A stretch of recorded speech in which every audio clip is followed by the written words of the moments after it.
안녕하세요. 신차열전의 강주현 기자입니다. 전 지금 모델 Y 신형 주니퍼 이제 런치 에디션을 몰고 서울 도심을 주행 중에 있습니다. 이 테슬라 브랜드 차종들이 여타 기본 이제 레거시 제조사들이 만드는 차종과는 성격이나 주행 방식 이런 것들이 너무 달라서 좀 긴장이 되긴 하는데, 이 공개 시점부터 국내 시장 물론이고 전 세계 시장에 굉장히 큰 많은 화제를 몰고 있는 차종입니다. 뭐 디자인이 좀 바뀌면서 꽤나 저는 개인적으로 좀 이뻐졌다고 생각을 하고, 승차감도 개선됐고요. 그리고 기타 이거 크고 작은 변화들을 거치면서 상품성이 한층 개선됐다 이런 평가를 받고 있는 모델 Y 주니퍼입니다. 그러면서도 국내 기준 가격은 기본 모델 RWD 기준이긴 하지만 동결됐어요. 5,299만원. 그러면서 보조금도 일부 받을 수 있게 됐고, 동급 차종 대비 굉장히 우수한 이제 가격 경쟁력이나 뭐 기타 여러 가지 경쟁력을 갖추게 됐습니다. 테슬라 차량을 시승하고 있는 만큼 오토파일럿 기능 적극 활용해서 이제 올림픽도로 달리고 있는데요. 근데 테슬라 이제 FSD의 이런 진짜 자율주행 기술과 좀 다른 약간 ADAS 운전자 보조 시스템에 좀 더 가까운 기능이긴 하지만, 이것마저도 여타 제조사들의 ADAS와는 이제 철저히 그 궤를 달리합니다. 단순히 차선에 따라서 달리고 앞차와의 뭐 거리 조절 이런 것들을 떠나서 이렇게 카메라 등으로 주변 상황을 전부 다 감시하면서 스스로 속도 조절도 하고 멈췄다 서기도 하면서 도로를 다 달리는 모습이죠. 방금 건 못 읽었네요. 네, 방금 건 못 읽었고, 이렇게 갑작스럽게 들어오는 차에 대해서는 잘 못 읽는 모습입니다. 우리나라에서도 좀 더 향상된 자율주행 기능을 테슬라가 좀 제공할 준비가 되고 있다 라는 식으로 좀 읽으면 되겠고, 이제 또 굉장히 충격적인 소식인데, 저는 제가 세팅을 잘못한 줄 알았거든요. 이 오토 스티어가 장기 여전은 있네요. 이제 제 앞에 시승했던 분이 운전을 되게 잘하셨나봐요. 네, 그래서 제가 시승했던 시점에는 이 기능이 잠겨 있어서 오토 스티어 기능은 활용해보지 못할 것 같습니다. 아쉽네요. 네. 테슬라의 알파이자 오메가를 주행하지 못하는 게 굉장히 아쉽지만, 그럼에도 사용 가능한 오토 파일럿 기능을 100분 활용해서 시승기 영상 한번 찍어보도록 하겠습니다. 테슬라는 이번이 한 3번째 시승인데, 항상 몰 때마다 느끼지만 정말 출퇴근은 편하겠다는 생각이 많이 들어요. 구형 모델들의 경우 승차감이 좀 떨어지고 마감 품질 같은 경우도 떨어졌음에도 호평받았던 거는 그 오토파일럿의 존재 덕분이었거든요. 그 오토파일럿이 모든 상품성을 대변한다 이런 평가 덕분에 품질이 좀 떨어졌음에도 굉장히 호평받으면서 높은 판매량을 기록할 수 있었던 배경이었는데, 신형 모델 Y는 뭐 승차 이런 것들 다 잡았습니다. 그러니까 더더욱 상품이 제고될 수밖에 없죠. 이 깜빡이 버튼이 이렇게 컬럼식으로 적용되면서, 기존에는 이 스티어링 휠에 붙어 있었죠. 좀 적응이 불편한 부분이 있었는데 이렇게 하면서 좀 직관성이 좀 올라갔고, 주행 설정에 감소 부분이 이렇게 있어가지고 감소댐 표준이 2개가 있죠. 이 감소댐을 누르면 회생제동을 거의 좀 끌 수가 있어요. 회생제동을 좀 줄일 수 있어요. 그러면서 내연기관차처럼 타력주행이 가능한 구조가 됐고, 표준을 하면은 소위 말하는 원패당 드라이빙, 평소 이제 테슬라 회생제동 단계로 주행할 수 있습니다. 이 회생제동 단계를 좀 줄일 수 있는 기능이 적용된 것도 굉장히 좀 고무적이고요. 어쨌든 시승이고 좀 턴덜칠 차량이어야 되기 때문에 좀 무리해서라도 오토파일럿 기능을 켜놓고 가고 있는데, 주변 차량들한테 좀 미안한 수준이 좀 있어요. 미안한 감이. 사람들이 좀 약간 차를 피해 다니고 하는데, 저희 차를 아직은 좀 더 개선될 여지가 필요하나? 우리나라에서는? 네, 좀 생각이 들고요. 이번에 이제 모델 Y 출시되면서 수많은 시승기나 이런 것들이 올라오고 있잖아요. 이게 지금 제가 타고 있는 게 사실상 이제 풀옵션 차량인 런치 에디션이라 그런지 몰라도 승차감이 너무 좋아요. 지금 이미 많은 시승기를 통해서 호평받고 있는 부분이긴 한데, 저도 굉장히 승차감 좋다, 왜 이렇게 다들 신형 모델 Y에 대해서 되게 좋은 평가를 내리는지 좀 단번에 알 수 있습니다. 굉장히 정숙하고 밑에서 올라오는 쓸데없는 이제 노면 소음이나 이런 것도 전혀 들리지 않고요. 충격도 제한적이고 너무 편하네요. 승차감이 지금까지 몰았던 테슬라 중에서도 정말 최고입니다. 다른 엔간한 전기차들과 비교해도 당연히 으뜸이고요. 요 근래에 좀 출시된 전기차 많다 보니까 무쏘 EV를 비롯해서 뭐 EV4, 뭐 제네시스 GV960 여러 가지 전기차 모델들이 좀 우르르 쏟아 나왔는데, 네, 그리고 그 차들도 다 한 번씩 타봤고요. 그 차들과 비교해 봐도 굉장히 좀 승차감이 우수한 승차감입니다. 또 이게 회생제동 단계를 조절하니까 꿀렁거림도 굉장히 덜하고 너무 부드러워요. 이게 진짜로 좀 표현이 적합할지 모르겠는데, 고급 독일차를 타는 느낌? 부드러운 승차감이 좀 만족스럽습니다. 그렇게 카메라나 이 모형으로 사방을 비춰주는 것도 차를 몰다 보니까 운전에 굉장히 도움이 됩니다. 사이드미러를 안 보게 되네요. 희한하게도 가운데 디스플레이를 통해서 이 중앙 디스플레이가 주는 정보에 좀 의존하는 느낌, 의존해서 좀 달리는 느낌이에요. 방지턱이나 이런 거 좀 밟아보고 싶은데 방지턱이 좀 안 나와요. 이게 나오네요. 방지턱을 밟아보면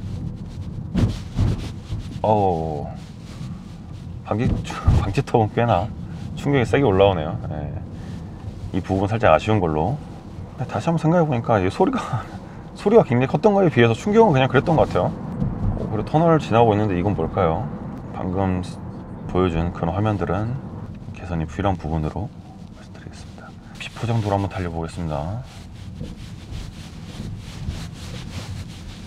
비포장도 이렇게 좀 모래길이면서 울퉁불퉁한 기록을 달려보면 아까 독일 고급차 같다는 말은 취소, 그 정도는 아닌 것 같고 나쁘지 않습니다. 그래도 아주 불쾌하거나 하진 않아요. 좀 물렁한 느낌보다는 좀 단단하게 깔고 지나가는 그런 느낌입니다. 이 승차감이. 저는 테슬라 운전자 아닙니다. 저는 그냥 일반 레거시 제조사의 내연기관차를 타고 있고 그냥 테슬라 관심이 많은 그런 운전자인데, 제가 테슬라를 산다고 했을 때 좀 고민되는 부분이 크게 세 가지였습니다. 이제 첫 번째는 국산 내비게이션이 이제 탑재되지 않는다는 점, 이제 뭐 부착되지 않는다는 점인데요. 국산 내비가 빠짐으로 인해서 이제 한국 운전자들에게는 어떻게 보면 필수 성능을 할 수 있는 과속카메라 알림이라든지 그에 맞춰서 좀 속도가 조절되는 부분, 이런 기능이 빠졌다는 게 굉장히 아쉽다고 생각했는데, 제가 그래서 이번에 이 시승을 하면서 임시방편이지만 이런 식으로 제 스마트폰으로 따로 내비를 켜서 이렇게 아래쪽에 놔뒀어요. 테슬라 순정 내비의 좀 부족함을 보완하는 용도로 이렇게 사용하고 있는데 나쁘지 않겠다는 생각이 들어요. 요즘 좀 제가 찾아보니까 이 중앙 디스플레이 뒤쪽에 거치대를 부착하는 방식으로 통해서 이제 스마트폰을 탑재하시던데, 그 방식이면은 내비게이션의 부재를 충분히 좀 상쇄할 수 있겠다 라고 생각이 들고, 여기 또 가속 카메라 이런 것들도 잘 피할 수 있을 것 같고요. 헤드업 디스플레이나 이 계기판이 아예 좀 시야에서 좀 멀어져 있다 보니까 좀 속도 조절이 쉽지 않다. 이제 미국이나 이런 광활한 땅에서는 그런 속도 조절이 좀 그렇게 많이 필요하지 않겠지만, 우리나라처럼 좀 좁고 이런 과밀한 지역에서는 그 속도를 필수 아니겠습니까? 헤드업 디스플레이라든지 운전석 클러스터까지 최소화되면서 이 모니터가 다 들어간 느낌, 이런 것들이 좀 부담스러웠는데, 이 부분도 뭐 핸드폰 거치대를 좀 이용하면 될 것 같아요. 전부 핸드폰 부착하는 방식이 그냥 임시방편에 불과할 거라고 생각했는데, 핸드폰 그냥 여기에 두는 것도 것만으로도 굉장히 많은 부분이 해결이 되는데 아예 이렇게 붙여놓으면 얼마나 좀 괜찮지 않을까 생각이 들고, 두 번째는 이 방향지시등의 부재였어요. 그 전까지는 방향지시등이 스티어링 휠 이 버튼을 통해서 조작됐기 때문에 적응하는데도 좀 힘들었고 직관성이 떨어진다 생각했는데, 칼럼식으로 깜빡이 버튼이 적용됐죠. 그러면서 좀 조작이 편해졌습니다. 운전하면 자연스럽게 올리고 내릴 수 있게 돼서 편해졌고, 또 마지막 염려되는 부분은 AS의 문제인데, 뭐 이 부분은 어쩔 수 없는 거니까 그냥 넘어가기로 하고요. 회생제동 단계를 좀 조절하기 힘들어서 원페달 드라이빙이 좀 강제가 됐었는데, 그 부분을 좀 조절할 수 있게 된 것도 너무 좋다고 생각을 해요. 근데 테슬라를 좋아하시는 분들이나 전기차에 익숙하신 분들은 회생제동으로 인한 그 멀미감이나 이런 것들이 좀 익숙하겠지만, 대부분의 탑승자들은 그렇지 않거든요. 그렇기 때문에 모델 Y를 좀 패밀리카로 이용을 했을 때 우리 가족들이 좀 고통받을 수가 있어요. 그 회생제동이 단계가 조절이 안 되면 회생제동 단계를 좀 줄이고 일반 내연기관차처럼 타력 주행이 가능함으로 인해서 한층 더 패밀리카로서의 면모를 강화했다. 자, 이번 신형 모델 Y 탑승이 테슬라 차량 네 번째 탑승이에요. 시승이에요. 첫 번째가 공교롭게도 모델 X, 하필 그걸 처음 탔어요. 네, 모델 X를 처음으로 타보고, 그 다음이 구형 모델 Y, 그 다음에 신형 모델 3, 네, 이번이 신형 모델 Y 네 번째인데, 그전 처음에 탈 때도 그렇고 그 이후에도 테슬라의 오토파일럿 기능을 좀 제대로 활용하지 못했습니다. 무서웠거든요. 개인적으로 너무 잘 나간다고는 해도 또 인간 운전자가 운전할 거랑 차이가 있고, 또 이 한국의 좁은 길목에서는 적합하지 않다는 좀 생각을 해서 좀 무서워가지고 적극적으로 활용하지 않은 부분이 있었는데, 왜 그렇게 이 테슬라 유저들이 이 오토파일럿 기능을 찬양하냐 알 것 같습니다. 진짜 앞만 보면서 그냥 멍하니 가도 될 수준인 것 같아요. 아무리 차가 막혀 있어도. 차가 끼어들거나 해도 적절히 좀 속도 조절하면서 알아서 차선 차 간격 조절하고요. 좀 중간중간에 예상치 못한 상황이 나올 때는 운전자가 좀 개입해 줘야 되긴 하는데, 그런 것들을 제외하면 운전에서 자유로워지기 때문에 꽉 막힌 도심 출퇴근길에 굉장히 좀 적극적으로 채택할 수 있겠다. 그러면 인해서 운전에 좀 피로감을 줄여주겠다. 정말 운전이 귀찮아진 시대가 머지않은 것 같아요.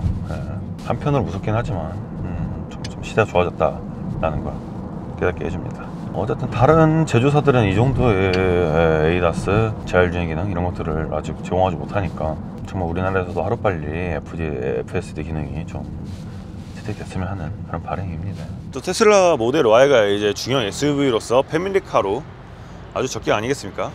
근데 제가 이 차를 보면서 너무너무 인상 깊었던 부분이 이 2열 폴딩 기능인데요. 2열 폴딩이 전자동으로 버튼으로 가능합니다. 단순히 그것뿐만이었으면 제가 감명받지 않았겠죠. 저 놀라웠던 게 이걸 누르면 1열 좌석이 살짝 앞으로 당겨지면서 2열 좌석이 내려가고 완전 내려와서 다시 한번 내려오는 이 모습, 디테일 아주 기가 막힙니다. 이 부분도 마찬가지로 1열 좌석 당겨졌다가 2열 좌석 내려가면 다시 뒤로 내려오는 이런 디테일 덕분에 이 사용자들이 2열 폴딩 할 때 1열 좌석이 앞으로 당기고 뒤로 밀고 이런 수고로 할 필요 없이 그냥 버튼 하나만 누르면 다 해결되는 이런 디테일도 테슬라의 좀 혁신이자 뭐 그런 소비자들을 위한 이런 약간 사소한 이런 편의 뭐 이런 걸 볼 수 있겠어요. 이런 부분도 이제 테슬라 이제 오너들이 왜 그렇게 테슬라를 좋아하는지 알 수 있게 되는 그런 대목이겠죠. 아이고, 저 충분히 들어갈 수 있습니다. 이렇게 눕는 것도 가능해요. 이렇게 눕는 것도 충분히 가능하고 차박 가능하다는 얘기겠죠. 그리고 또 여기 열면은 굉장히 깊숙한 별도의 수납 공간 마련되어 있습니다. 웬만한 캐리어도 들어갈 만한 크기겠어요. 들어가 있고 트렁크 크기도 꽤나 쓸만하죠. 마찬가지로 웬만한 조그만 캐리어 가방이나 조그만 가방을 좀 넣을 수 있는 그런 크기겠습니다. 간단히 장 본 것도 여기 넣으면 되겠고요. 또 이 모델 Y가 전 세계에서 가장 많이 팔리는 이유, 패밀리카로 활용하기 너무 좋다. 그 이유는 또 이유 중에 하나가 2열 공간이 너무 넓습니다. 이거 뭐 이 바닥 평평한 거는 평평하고요. 평평함으로 인해서 이 레그룸을 굉장히 많이 가져갔고 또 1열 좌석을 좀 많이 뒤로 당겨 놨는데도 제 덩치가 충분히 들어갑니다. 아래쪽에 별도의 디스플레이 화면을 통해서 2열 리클라이닝이 가능해요. 그래서 보시면 이렇게 미는 것도 가능합니다.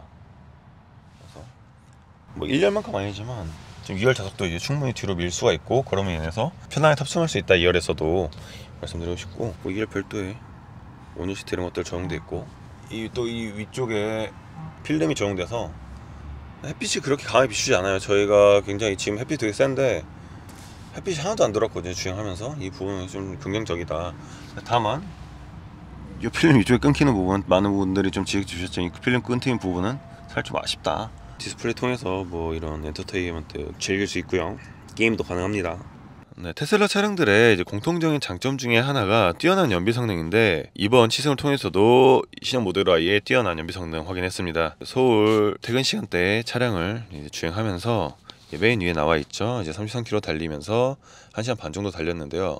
평균 에너지가 139Wh 분의 이제 킬로미터 나왔습니다. 이 부분을 킬로와트시 부분의 킬로미터로 환산하면은 킬로와트시당 이제 7.2km의 이제 전비로 도출이 되는데요. 이 차의 복합 연비가 킬로와트시당 5.4km라는 점을 감안하면 평균 전비 이상의 그 뛰어난 전비 성능을 발휘하고 있음을 볼 수 있습니다. 이 신형화의 런치 시리즈는 86.6kWh 배터리를 달고 1회 충전으로 476km 달릴 수 있습니다. 근데 7.2의 전비를 이제 단순 환산하면은 588km까지 달릴 수 있다는 그런 계산이 나와요. 물론 이만큼 아니겠지만 어쨌든 이 차를 완충했을 때 서울부터 부산까지는 좀 걱정 없이 달릴 수 있다라고 말씀드릴 수 있겠습니다. 네, 지금까지 테슬라 신형 모델 Y 이제 주니퍼에 이제 런치 시리즈 탑승하고 한 서너 시간 이제 서울 도심 돌아다녀 봤는데요. 네, 여러 가지 이슈로 인해서 이제 성능을 100분 발휘하지 못한 건 좀 아쉽지만 어쨌거나 여러 가지 상품성으로 똘똘 뭉쳐 돌아왔다. 이게 좀 확 체감이 됩니다. 어쨌든 이 테슬라라는 브랜드가 여러 가지 상품성이나 뭐 이제 차량 완성도, 품질 이런 것들이 좀 떨어지더라도 이제 오토파일럿 그리고 이제 자율주행 이런 기능들이 부각되면서 다른 건 다 용서가 된다. 약간 이런 분위기, 어떤 기류가 있었는데 이번 신형 모델 Y는 그냥 그런 기본적인 완성도들도 전부 다 갖춘 그런 차라는 생각이고 그런 평가를 받고 있죠. 실제로 그런 평가를 받고 있고 저도 그런 생각입니다. 이 테슬라라는 이 레거시 업체에 비해서 역사 매우 짧은 이 신흥 브랜드가 짧은 기간이지만 대규모 투자를 집행하고 또 여러 번의 시행착오를 겪으면서 정말 차량 품질 완성도 부분에서도 많이 이 품질 끌어올려왔다라는 생각이 들어요. 이렇게 상품성과 완성도를 똘똘 뭉친 이 모델 Y, 올해도 이제 우리 국내 전기차 시장을 넘어 자동차 시장을 큰 돌풍 파장을 일으킬 거라 생각이 들고요. 저도 이따 집에 가서 견적을 다시 한번 좀 뽑아야겠다라는 생각이 들 정도로 만족스러운 시승이었습니다. 다음번에 또 모델 Y RWD 이제 차량을 한 번 더 시승할 수 있는 기회가 있으면 좋겠고요. 네, 부족하지만 이 모델 Y에 대한 정보를 얻는데 조금이라도 좀 보탬이 됐으면 하는 바람이며, 이것으로 이번 영상을 마치겠습니다. 시청해주셔서 감사드립니다.